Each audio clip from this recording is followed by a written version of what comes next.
their top laner, or their former top laner, Quas, to Curse. Curse actually recruited him, I believe, on Monday. So we don't just have a normal match here. We have the new Curse once again trying to prove their assault versus definitely one of the top challenger teams, but also one of the top challenger teams that they stole a player from. I'm using stole to be dramatic. Recruitment. You can call it what you want, but they did take what was formerly ggLA's top laner. Absolutely, yeah, and you can hardly blame the guy when an LCS perennial team like Curse, although in their defense they do need to get promoted to get back into it. They are relegated currently from the split. When they call and they say, "Hey, you want to come play top lane for us?" That's a tough call to turn down. But either way, they also have picked up I Will Dominate is going to be playing in the jungle now. St. Vicious has moved over to a coaching role, and Zekin has been taking over the support as Edward has returned to Jan Hinter Europe. We'll just call it there. Goomba is Cop. Yes. I just want to say that now. Like, this is not the new hot 80 carry no one's heard of. Goomba is still good old Cop. I mean, now I feel like I'm downplaying Cop. It's like, it's not this hot player. It's just Cop. This is Cop. Anivia is banned out by ggLA. Not sure if that's targeted or, I mean, hey, sometimes you just need to ban the Frostbird. Renekton and Jax are their other bans as well. Oh man, that just brings me back to the old days when Triescoma used to just call Anivia Cryo all the time. Because she's Anivia the Cryo Phoenix, yeah. Anyway, the bans coming out from Curse are going to be Nidalee, Elise, and Zed. Going to take away here from the side of Gold Gaming Los Angeles. And we should also point out that Quas's ascendance to Team Curse, or transfer, we'll find out actually after this game if it was actually an ascendance, did open up the opportunity for Yuzuki to find his way back onto the competitive scene as he has rejoined I almost just said competitive scene twice there, as he has made his way back and is now playing top lane for the side of Gold Gaming Los Angeles. If you don't know Yuzuki, he was formerly a player for Cloud9 way back last year.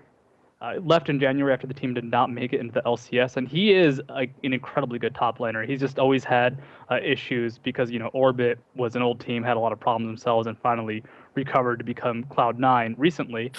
But until then, he was kind of along for the ride and took a break from the competitive scene for a while. All right, here's the Skype message that just came in. Anivia equals a Viban. Terrible misclick. All right, that is one of the rare misclick bans I've seen. I think I've seen one other wrong ban that they just clicked on the wrong character. Of course, there is no confirmation for a ban, so you misclick once, you misclick that ban. Jarvan and Nami being locked in. We've seen some great Nami play from Nidus Remain. Actually, I believe on Monday he was able to force an Aatrox to burn his passive in the jungle just from the bubble harass. Oh man. The keys are like right next to each other. How can you expect him to have the accuracy to pick that one up? Anyhow, Corki and Nami going to be the bottom lane combination. We've already shouted that out. And thus far, it's looking like it's going to be Caitlyn Zyra. They did pick up that Zyra immediately as they knew that they wanted that onto Zekin. And I Will Dominate has been playing just a tremendous amount of Aatrox jungle. We should also point out, though, that Quas is really well known for his Aatrox top lane. So if they do decide to swamp that around, they do have that option available too. But so far, it doesn't look like Curse want to alter the team composition we've been seeing from them. I mean, ever since Quas got picked up, basically, when they have Aatrox in the jungle and they have Quas play the Shen. Now, the thing with Aatrox is that, well, it's not a surprise for ggLA. They've played with Quas long enough to know that he has an Aatrox potential, and Shen has just been the character of choice for Curse when it comes to Quas lately. So it's not surprising to see that combination come up. It is a very potent initiation combo. Aatrox can go in and then follow that up with a Shen taunt, and you have about 3 seconds of CC, one of it being a knockup that can't be cleansed, so a very powerful combination indeed. The question is Quas going to take it to that max level? You expect him more to play Snowball-style champions, but he is a very good Shen. So I'm sad to not see the Aatrox top lane being played by Quas because that is a sight to behold. But it's still going to be impressive to see him go for that Shen and to see what ggLA does to stop that Shen. So it looks like Yasuki so far, they're showing a Vladimir pick for him as they know that they're taking him into the Shen so they can afford to get away with that. I was hoping for a more aggressive pick. Back before he vacated the scene, he was really known for playing in-your-face melee champions like Riven or like Darius. But Katarina was one of the big ones. Yeah, Katarina was definitely one of the big ones, but that was in a time where Katarina top lane was good. In vogue. It was not bad like it is now. Yeah, exactly. It's kind of awful at this point, but they do lock in the Vladimir. So they've got Vladimir and Orianna for their 2 solo lanes. So the full lineup that we're going to be seeing coming out from them, well, we'll go over it here in just a moment while we wait to see what Voyboy is going to grab up. They're showing the Kassadin. It was strong for him earlier, and there's the lock-in. So they're going to have Kassadin in the mid lane, Quas is going to be playing Shin up in the top lane. Let's go over the entirety of these lineups here. Gold Gaming Los Angeles. In the top lane, they have Yasuki playing Vladimir. Corkez has got Jarvan in the jungle. Bishu's going to be playing Orianna in the mid lane. Otter's got Corki in the bottom lane. And Nidus remains going to be playing support with Anami. And for Curse, we got Quas in the top lane playing that Shen. I Will Dominate is going to be representing the Aatrox. Voyboy, once again, on Kassadin. Goomba, a.k.a. Cop, is going to be playing that Caitlyn. And Zekant going to be repping the Zyra bot lane. All right, guys, we're going to take a quick commercial break, but when we come back, it's going to be our third game of the night. It's going to be Gold Gaming Los Angeles taking on Curse. All right, welcome back, ladies and gentlemen. This is our third game of the night. It's going to be Gold Gaming Los Angeles taking on Team Curse. I am Malphus, and being joined here by Studio. This is the North American Challenger League.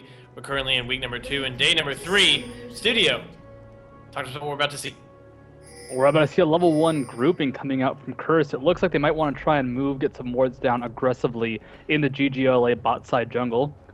Comparatively, ggLA is spread out pretty evenly across the map. Only Nami's not taking a position, and actually that's a position Curse is going through right now, but they spawed them out on a ward. This gives a chance for Nidus Remain to go ahead and put down his own wards and possibly aggressively attack I Will Dominate to try and blow another Aatrox passive at level 1 with the bubble.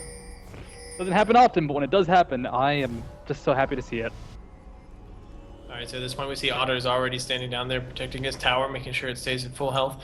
I wonder if they just don't want to get spotted out and don't want to have their lane assignments already dictated for them, and that's why they haven't gone for that aggressive opening. They just have the AD carry hanging out in the lane where they want him to stand around. We see the early ward coverage as they spin, just so many wards coming in to make that invasion happen. There basically is only going to be, I believe, 1 ward for Zekant, 2 wards left for Zekant as they head into the laning phase here. Grouping up, going to help I Will Dominate get started off over on his blue buff. Meanwhile, Quas is hanging up in the top lane, wants to reveal himself as late as possible as they recognize that there's a pretty good chance that this ward is going to spot him out. I'm going to take a look at their vision to see if they do see Quas as he heads out here. Yes, indeed, they do spot him out now. So they have Otter. Hayes actually recalled back to base. He and Nidus are going to head up to the top lane as it looks like they want to get a 2v1 started up. A 2v1 is going to be, well, actually, yeah, 2v2 in the bot lane looks like what they're going for. The 1v1 for Vladimir versus Shen is actually really in Vladimir's favor early on. You have to watch out for the ganks, but the problem Shen has is that he has a lot of harass, he has a lot of damage. With enough time earlier on, you just toss out the Vorpal Blaze because Yuzuki's going to be at range. Getting auto attacks off with a Shen passive isn't reliable. And we're actually going to have, and I'm glad to see this, the 1v1 between the new top laner for ggLA and the old top laner for ggLA. So this is going to really be a test of whether ggLA came out ahead or not. This is going to be an interesting one to watch here. So it's looking like we're having a bit of an issue because of the pause. For Bishu, the minions are their auto attacks are coming out as flash animations. So he's going to really quickly reconnect to the game, and hopefully that'll stop the animation bug that he's having there. Hopefully we'll be able to get that cleared up pretty quickly here. Now the question, Malphus, is it flash animations or is it the flash icon? I've seen flash icon for some stuff before. It is hilarious to see just, a Jarvan throw down a standard, the animation around the standard is a flash icon for some reason. And then he goes forward and you see like 5 flashes appear behind him. But it could also make the game impossible to play if minions are shooting out flashes. Oh, that would be hilarious. I hope that is the case that Bishu gets a screenshot of that one. But he's stepping forward there, just putting the command protect on himself while the auto attack harasses down Voyboy. See, Voyboy has gone heavily into the utility tree, so he has a biscuit, and he started with the Doran shield plus health potions. This is a pretty standard start for a melee champion against a ranged champion like Orianna, especially one who's going to be focusing so hard on getting the auto attack harass down. So we do see 2v2 starting up in the bottom lane, 1v1s up in the top lane. We have standard lane configurations coming out. And who do you give this to as we see, Caitlyn Zyra are doing what Caitlyn Zyra want to do, shove people in under the tower. If Otter can ever get out of that turret, if he can ever push forward, they have a chance to do something. Top gets hit by a bubble, not a lot going to happen afterwards though, because, well, Otto was so forced back trying to dodge Caitlyn auto attacks, he could not be in a position to follow up on the bubble harass. But if they can push forward, they have a chance to start doing something, try to land a Nami bubble, follow that up with some damage, and it could really be a huge, huge play for Otter and Nidus Remain. But if they don't get out of the turret, they're just going to be stuck CSing, which is exactly what Zekant and Cop want. Nidus Remain throwing on the Tidecaller's Blessing, getting some harass down on Zekant. Zekant has expended a lot of mana. He's going to go ahead and gobble up his biscuit, going to get a little bit of HP and mana back for that one, allow him to continue the spam poke, as Cop is just doing everything he can to harass Otter down. and having a pretty good time, but Nidus remain taking a lot of damage off that plant. Otter going to get 5 gold, but that's not going to be anywhere near worth all of the damage his support took. Yuzuki up top lane, just non-stop harass versus Quas. This is the problem Shen has. He doesn't have a way to actually do anything to Yuzuki. He can toss down multiple blades, but then he misses CS, and he'll take a lot more harass in response. Bot lane, the problem is that Otter on his own can't actually attack Cop, and that's what they were doing. And when Otter retreated, Cop got more auto attacks off and then won the trade because of that range advantage. Otter needs to be going forward with Nidus Remain. They need to have a bubble land or have the slow land from the Nami's slow, or from the auto attack buff. And with that, they can make plays happen, but just auto attack versus auto attack, Corki loses because of the range disparity. So you see Bishu at this point pushing the lane over, doing as much as he can to harass Voyboy. Voyboy leading in CS, which is kind of surprising. Bishu did also spot those daggers coming over the wall from Aatrox, so he was aware that Aatrox was taking out the Wraith camp. So I expect to see him play a little bit more passively. No, he's actually not going to play passively because he's got Cortez standing right behind him, ready for the counter gank should Aatrox show up. Aatrox, though, not in the area, going for a top lane gank. This is a big moment for a Shen versus Vladimir lane. If they can get a kill on the Vladimir, then Quas is going to be back in the lane. It's going to be dominant. However, if Vladimir survives, a lot of time will be wasted. So you see, here comes the gank up in the top lane. I will dominate. Not going to get the pop-up, gets the slowdown, but they're going to be content with just taking out the flash. Yuzuki, not necessarily in the worst position, though. He still has his Ghost available to him, and Ghost plus Sanguine Pool is just about as good as the flash. You gotta be careful, though, because of the long cooldown on Pool level 1. I Will Dominate did go back to base, though, so he will be safe to farm up there. But you're right, that was actually a misplay by both Yuzuki, Will Dominate. Quas missed his taunt. Yuzuki pooled too early because he was actually going to be safe from the taunt. Then I Will Dominate landed the Dark Flight too early, which would have been a stun, except he stunned the pool, which of course is immune. So everybody kind of making a little bit of misplay, but the summoner cooldown is in favor of a curse for that top lane matchup. Cop trying to get the combo out onto Otter. Otter just a little bit too wily for that one, going to step away. Cop will, however, be able to get the headshot passive down there. And realistically, that's just about as much as any Caitlyn can ask for in that lane, in that situation. Yuzuki continuing to spam out the Tides of Blood, getting that push going over as much as he can. Cortez in the area down the bottom lane. The bubble's not going to land as Zeke can steps forward.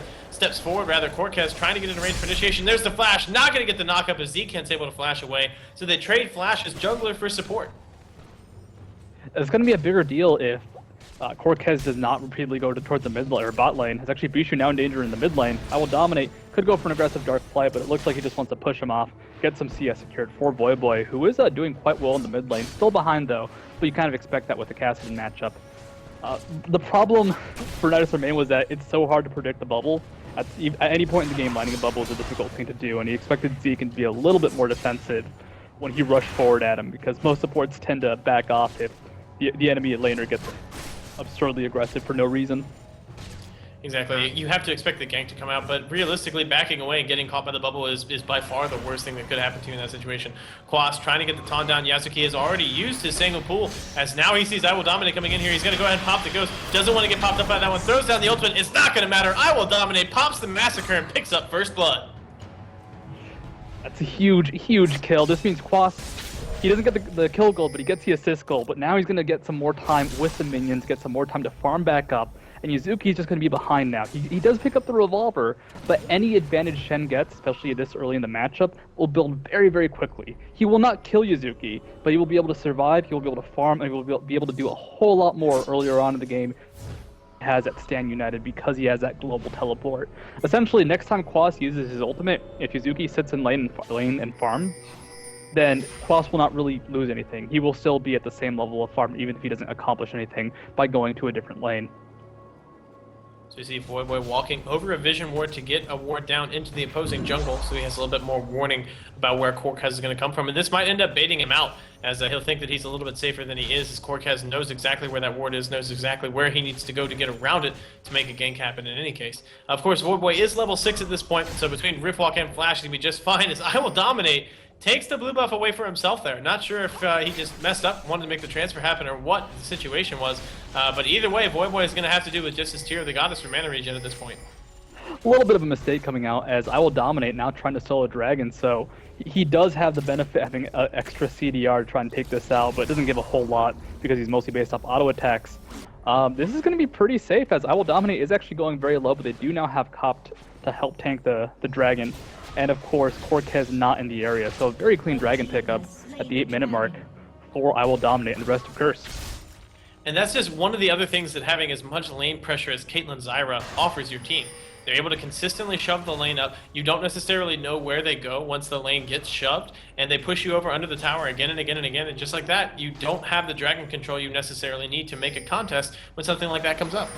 For Nidus Remain to actually get a ward down, he would either have to walk the river towards the mid lane, which, you know, he's not near Otter to back him up, and that also puts him in a very easy gank position for Voyboy, or somehow walk past Caitlyn and Zyra to put a ward by the Dragon Pit, or get the less than wanted ward over the wall that just gives you vision of Dragon itself and no other map coverage. So definitely a huge issue for Nidus Remain and the rest of ggLA. And the cool thing is, because they didn't see Dragon go down, they might guess the timing based off when Zyra and Caitlyn left lane, but they don't have a solid timing on Dragon. So just more control of the game going towards Curse. See Quasip in the top lane has already finished up that Spectre's Cowl. So every time Yazuki gets a little bit of damage done onto him, his regen goes back up a little bit. He's got that extra mana regeneration as well. And once he finishes the Spirit Visage, his sustain is going to be a lot higher. Voyboy jumping in onto Bishu at this point. Here comes the Shin Ultimate as well. They're going to make something of this. Bishu going to get popped up despite using the Flash. I Will Dominate is going to be the one to pick up that kill. Cortez trying to make a counter gank happen. He might just be more fodder as he goes down. Quas is going to be able to... Oh my goodness, Quas gets locked up inside the Cataclysm. He's going to go down. Very nicely played there by Cortez. Baiting out that Cataclysm, waiting, using it at the last moment. And while that happens, Yasuki is just going to get a ton of farm up in the top lane. I mean, Cortez knew he was not going to be able to escape Voyboy on that cast, and it just was not going to happen. They do also get the passive burned on I Will Dominate, but that was just a very powerful gank. I Will Dominate low on HP, but they couldn't focus him down because guess what? He has that Blood Well, he has that extra HP, and that Baby Guardian Angel earlier on in the game. So I love the initiation with Dark Flight Kassadin and the Shen Ultimate. You can't avoid it unless you're not there in the first place and or flash away immediately, and even then it's difficult. So good play for Curse. Yazuki does get some time up in the top lane though to get some farm, and he actually gets the top turret because of the Shen death and how long that fight took. I mean, it was Shen dying slowly underneath the turret that finished him off. That does take a while. Zekan trying to flash forward, will not be able to get the root down. The bubble going to lock him up. Voyboy coming in with the teleport. Nidus Remain going to get spotted out by that ward. Voyboy uses his entire burst through the exhaust anyway. He has the red buff. He's going to be able to pick this up as he uses that last Rift Walk. Zyra going to get the ultimate, going to pop Otter up. Cop picks up that kill. Voyboy now getting a lot of burst down onto Cortez, but they will not be able to chase that down. Cop does not have his ultimate back available. Bishu going to come down in the area. Will not be able to get there in time to make anything happen. It's just like that. Curse pick up another 2 quick kills. 2 quick kills, and you got to give credit to the ward placement. They actually had a ward. You can't see it now because the vision ward just died for ggLA, but they had a sight ward over the wall in an awkward position. You normally don't see wards come out for the purple side at that point in the game, but it's ready for Voyboy to teleport to, and I love that. I love that aggression. I love that positioning. That was it was almost a good response from Cortez. He just didn't have the kit. He wasn't there fast enough to actually kill off Voyboy when he used his kit to kill Nidus Remain. And this is getting scary because once Kassadin starts picking up kills, especially in this case, now that he almost has what looks like it could be an early Archangel's finish, he's not going to really be stopped. They don't have a way to finish him off at this point. Nami's bubble isn't reliable. Bishu's having trouble in lane now, as actually I Will Dominate's coming for this kill too. See the red buff going to get the slowdown. There's the command shot ready to pull them both back. Cortez going to flash forward, uses the flag and drag combo to try to get Bishu back out. Bishu using that flash for all it's worth, but not going to be able to get back out. Cortez falling extremely low. I Will Dominate going to actually get the kill over to Yasuki, as Voyboy doesn't want to try to continue on to that one. Yasuki going to take this opportunity to push up the mid lane, while Voyboy just heads back to base. I mean, Voyboy did go 1-for-1 in that, but guess what? They could not kill him. They needed a 3v2 to get a 1-for-1 trade, and that's fine. Kassadin's still getting gold. He's still getting items. I Will Dominate got an assist out of that, and he goes down, but frankly, they will trade a kill on the Vladimir onto a kill for Kassadin any day. Now, that was also scary because Cortez almost went down himself, and that's just kind of the point they're in. Bishu is not going to have enough damage at this point in the game to deal with Kassadin. And Voyboy's just roaming now. He's already bot lane looking for another kill. They don't have the ward coverage to stop him. They don't have the skill set to stop him because their CC isn't reliable besides maybe Jarvan's flag and drag. And aside from that, he can dodge a bubble. He can dodge, the Orianna ball. The shockwave isn't reliable versus Kassadin. And it's going to be so hard to lock him down when he goes for these ganks. It's all going to be about the patience from Voyboy. If he's careful about when he chooses to go in with Riftwalk, he's going to have an extremely difficult time. Voyboy going to choose to solo the blue buff this time around as he no longer trusts I Will Dominate to feed it over to him. Bishu going to go ahead and grab himself a blue buff as well at the same time. But that 3-0 and 2 Caston, you mentioned before, getting awfully terrifying. He's got the home guard boost, so the next time he goes for that teleport gank, it's going to be even more unstoppable and unavoidable. And the problem here is that a lot of damage coming out from ggLA is AP damage. It's magic. Which, if you're Void, you know, it's not that big a deal. He does have that 15% mitigation. He's still relatively squishy, but Yuzuki at top lane, for example, he's just going to get trounced here. Void doing as much damage as he can. Yuzuki trying to get some sustain go back on here. Void turning back around. There's another Force Pulse. There's another Silence. So much damage getting traded back and forth. Dominate comes up into the area. He's going to go ahead and pop the Massacre. Yasuki trying to get close to Void. He knows that he maybe has an opportunity to turn this kill back around. Void going to be able to pick it up with the Null Sphere as Yasuki dips into the Sangma pool. Meanwhile, in the mid lane, Bishu and Cortez going to take this opportunity to take down the tower. That's going to be their second tower of the game. They do lead in the tower count for the moment. NACLS going to get caught by the root. Here comes the Zyra ultimate as well. Ace in the hole. Going to get a lot of damage down as he expected the tidal wave. Cop not going to be able to chase back through this one. And Otter returning enough damage that they have no interest in chasing. Void is back in the bot lane. Actually, Otter playing safely, already retreating back, well, pushing briefly, was retreating for a second. He's got to watch out because Caston can still initiate onto him, and Otter does not have a lot of mana. He does see Caston in there, and luckily Void does not spot him, but Otter's still forced to Valkyrie away just because of Void with that blue buff at this point can so easily pick off Otter. That was a good counter initiation from NACLS, getting the tidal wave down, making sure Otter can get those auto attacks off onto Caitlyn with the attack buff that applies slows for Corki under the Caitlyn underneath her own turret, who was trying to get the ultimate off. That was 2 or 3 auto attacks that Corki got, and that was enough to deter Cop from chasing afterwards. So a very good pickup there in terms of defense. Still, the Dragon is up. Both teams are aware of it. Shen is already pushing top lane, and this is going to be the moment for ggLA to make something happen, because if not, Shen will take top turret, more global gold will go towards Curse, and they might just lose Dragon anyways. I also really like the build coming out from Cop, going with the first item, Bloodthirster, as he recognizes, you know what? Once Corki hits level 6, he's going to poke me with rockets all the time, and there's nothing I can do to avoid it. I don't have shields from Zyra. I don't have sustain from Zyra. I need to generate that tankiness. I need to generate that sustain and my ability to stay in this lane all on my own. So going with the first item, Bloodthirster, is a very, very nice adaptation. I like it too because he doesn't necessarily have to kill him. Like, he's going to take some damage from a Vladimir ultimate, let's say from that, possibly some damage from Jarvan, but there's not heavy dive from the enemy team, and as long as he can absorb some damage, he can very easily sustain it up throughout a team fight if they do decide to go for that. He also has very little protection himself aside from Zyra because everyone else should be moving forward. So you see the Dragon is getting started up here by Curse. Lots of members on the side of ggLA trying to get the poke down here. Void he's just taking Otter on 1v1, trying to zone him away, uses his cooldowns. Cortez comes in, tries to get the steal, will not be able to do so. You see there's the shockwave pulling Void back. They have a lot of damage on that Caston. Needs to get himself out of the fight, will be able to do so. Cortez can't pick up the kill. It goes over to Cop. And just like that, Curse rather, not Curse Academy, they extend their gold lead. Too many curses. But this is a Curse Academy, or Curse that is doing better than Curse Academy was last game. 2.8k gold advantage, not as big as it could be with 6 kills and the Dragon being picked up. NACLS remaining in a lot of danger bot lane though. Wants to pick it up again, pops down the Zyra ultimate, but it's not going to land. Void coming over on the side, there's that teleport home guard gang. NACLS going to go down to the ace in the hole. Otter getting jumped on once again by Void. Here comes the Shen ultimate, they want to continue this dive. Void taking so much tower, needs to get out. There's the Rivlock back out as soon as Cross comes in. Double kill goes down for Cop. Early Elixir of Brilliance being picked up by Void just for that the CDR. And I love that pickup just because this means that in those split-second decisions, if he has to get out with Rift Block, for example, he's tanking bot lane turret and he's about to pick up a kill on Corki, but he's going to die if he stays, guess what? He can still get out of there. And him dying at this point is a big deal because he does have that rampage. He does have those 4 kills. They can't stop the teleport from Caston, though, because they don't have an Oracles, and to really stop the ward coverage coming out from Zekin, you would have to buy like 6 vision wards, just non-stop. Like, if you look at the minimap, you can see the 3 vision wards placed by Zekin around the Dragon Pit. You can see all the other wards he's placed on bot lane. They are making sure Void has opportunities to gank, and that also Cortez can't do anything bottom. And it's about to get significantly more difficult as Zekin picks up his first Oracle of the game. He's going to be running around trying to sweep out as many wards as he can. It's not just going to be vision wards right now that are denying the site. It's going to be the Oracle as well. Quas, at this point, has the Spirit Visage done. He's got a Phage as well. So it looks like he's going to be going in for the Trinity Force Shen build. And Yasuki, he's having a lot of fun up there farming all on his own.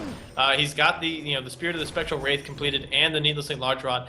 as I would assume he's going to go for the quick Zanya's Hourglass Rush, but we'll see. Maybe he's going to go for the extra damage of a Rabadon's Death Cap. He's got 1,700 gold in the inventory, goes back, and there is the Death Cap. So this Vladimir is set to team fight.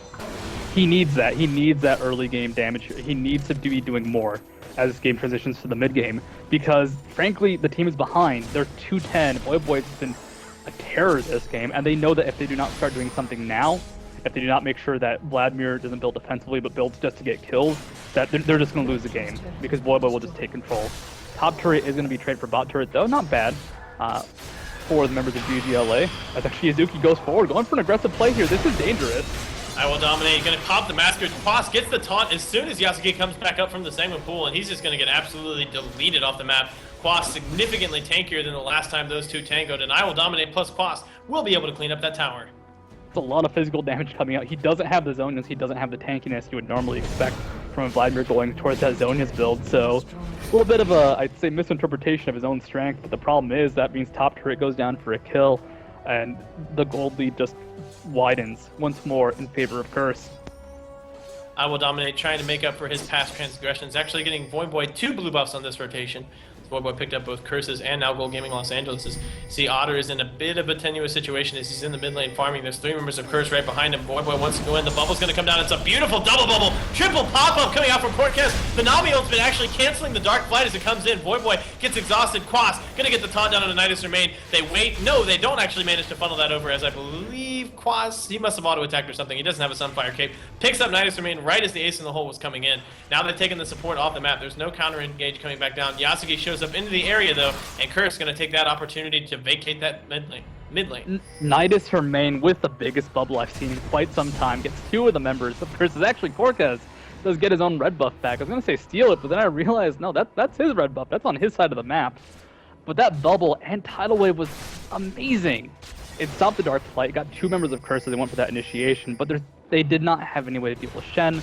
They did not have any way to really deal with the follow-up, and unfortunately Nidus Remain still got picked off. I mean, they're reaching a point where I Will Dominate is going to be tanky enough and have that passive where he can just go for suicidal aggressive plays, because he'll have the backup from Shen, and he'll also have enough damage and survivability to get some auto attacks off and do something with that Dark Flight. Voyboy has been farming decently, but mostly going for those kills, and he has Archangel Staff. He has Source Boots with Home Guard. He can just wait for teleport cooldowns to make big plays happen, and so far there hasn't been a good response from the members of ggLA to actually stop those teleport ganks. So, like, they're all kind of waiting for those good moments. You know, Quas now just waits for Withstand United up, going for the Triforce, going for damage. They're farming up big items, they're getting stronger, and the late game, I just like the late game so much more for Curse, because you're going to have ways to protect Kassadin, ways to protect I Will Dominate, and ways to move forward with incredibly powerful initiation as Cop is going to be safe in the back. So we see Voyboy continuing to farm down in the bottom lane, really wants to pick up that Rabadon's Death Cap, has another 12,500 gold. I think I said that right. Yeah, in the inventories. He's just building up to that needlessly large rod, and there realistically isn't anybody that can shut down his counter push right now. Cortez thinks he spots out Zeke, going to try to get the initiation down, will not be able to catch him out. Yasuke's going to be there, he's going to take away the raids. But they do have Quas, I mean, in Shen's natural habitat, sitting up in the top lane split pushing. If they can start a fight now while Quas does not have the ultimate up, this would be the big moment for ggLA, but they've only got about 10 or so seconds till it comes up, and it looks like Curse will just be able to safely turtle until then. They actually have Voyboy coming around. They're going to start a fight the second that ultimate comes up. Voyboy going to try to get in here and there. They're going to get the slowdown on the Nidus Remain. The Zyra ultimate going to get a pop-up onto 3. Cop goes unstoppable as the Nami falls. We see the Shockwave is a nice Shockwave. It gets a few people to turn around. Kez going to go ahead and pop the Cataclysm, then try to get back out. Voyboy goes unstoppable as he cleans that up. It's 3 quick kills thus far for Curse. No response whatsoever from Gold Gaming Los Angeles. I mean, this isn't next patch. Kassadin still has not been nerfed quite yet, so just seeing Voyboy go out of control is not a huge surprise. They've been playing his mobility so well, they've been playing his gank potential just incredibly precisely. And now Baron being picked up by Curse. They can try and stop this over on ggLA. You know, Bishu has full HP, Otter has full HP, low mana. But, I mean, it's almost not worth the effort, because they are going up against the Smite. They're going up against a very tanky team with I Will Dominate and Quas. And even if they did kill I Will Dominate, he still has his passive available. So Curse have now claimed themselves the Baron. They're up 8,000 gold right now. They're even on towers, though, so they do need to start focusing on taking a little bit more of the map advantage away. But do expect those pushes to be coming in here, as they have 5 kills on both of their carries. The Archangel staff has turned into a Seraph's Embrace for Voidboy. He has the needlessly large rod. The only thing he's missing is that completed Rabadon Zepcat. I mean, Voidboy, he only has about 300 AP. That's not as much as, say, an Oriana could do at this point in the game, going for just like raw AP. But he has the mana to build up his pass or his ultimate. He has the survivability with Seraph's Embrace to not die after Rift walking forward aggressively, and this is just terrifying for ggLA. At what point can they win a team fight when they have no way to stop Voidboy? I mean, all of the CC can be dodged at this point, even the flag and drag. They can't save it for Voidboy because everyone else is such a big threat that, frankly, he's never going to get hit by it. And aside from that, what's going to stop Owl Dominate? What's going to stop Quas? They don't have the items. They just don't have what they need to win the game at this point. It's going to come down to Curse making a mistake. That's been happening a lot in these past few games. But if Voidboy makes an error, they are able to kill him. If Cop goes aggressively or gets picked off, if the Zeke ward coverage falls at any moment, then that will be the chance for ggLA to do something. But with the wards down as they are now, with Voidboy playing as safely as he is, with Top just sitting in the back getting those auto attacks off, I do not know how ggLA can come back into this. I mean, you look at the 2 carries right now for the side of Curse. Voidboy, he's got 370 AP plus an Oracle of, an Elixir of Brilliance as well, to just amp up that ability power whenever he feels he needs to. He has the double buff. So you look over at Cop. Cop is 3 items at the 24-minute mark. That's pretty insane for an AD carry, as right now Curse, they're contingent to start up the siege. Yasuki taking so much poke down. Corki going to try to get a little bit of counter poke. Otter using those rockets as best he can. Ace in the hole being used just for poke at this point. Lands onto Yasuki, who's already the lowest member on the team. So that's probably not necessarily where they wanted that damage to go. And Quas is content to just sit up in the top lane and continue split pushing. Curse, they feel no pressure to actually initiate this right now, as they're up the Baron. They're up a significant amount of gold. And they just want to let Quas take as many objectives as they can. As long as they deny the initiation, they're going to be continuing to pull even further ahead. And rule number 1 of being ahead is get further ahead. See Corkez stepping forward. Looks like he wants to make the initiation happen. Going to get the pop-up down onto I Will Dominate. They're going to try to get this initiated. Here comes the Shen ultimate. Voidboy dives into the middle of the fight. Shen's going to show up. Will not be able to get any big taunts come out here. Corkez turns back around. The first kill is going to be I Will Dominate picking up the kill onto Bishu. Now we see there's the taunt coming out from Quas. Nidus Remains going to fall down. I Will Dominate diving back to the back of the fight. Will be able to pick up the kill onto the opposing jungler. He gets popped into his Bloodwell passive. Quas is now running the front, trying to run Otter back out of the fight. Otter cannot deal enough damage. He has to back away. Cobb using the 90 caliber net to get into range, flashes forward. Otter going to go down under the tower. Curse pick up a quick ace. And that was ggLA's only hope. That was the big team fight they were looking for. They tried to bait it out. They tried to make it so Voidboy would rift walk forward and they would initiate onto him, and they actually got that off. They got a bubble onto Voidboy. They got the tidal wave onto the aggressive diving force from Shen, Aatrox, and Voidboy, and it was not enough. They were just too far behind, unfortunately. The GG's come out. The Nexus is gone. Rest in peace. And, well, Curse, they're looking pretty damn good right now.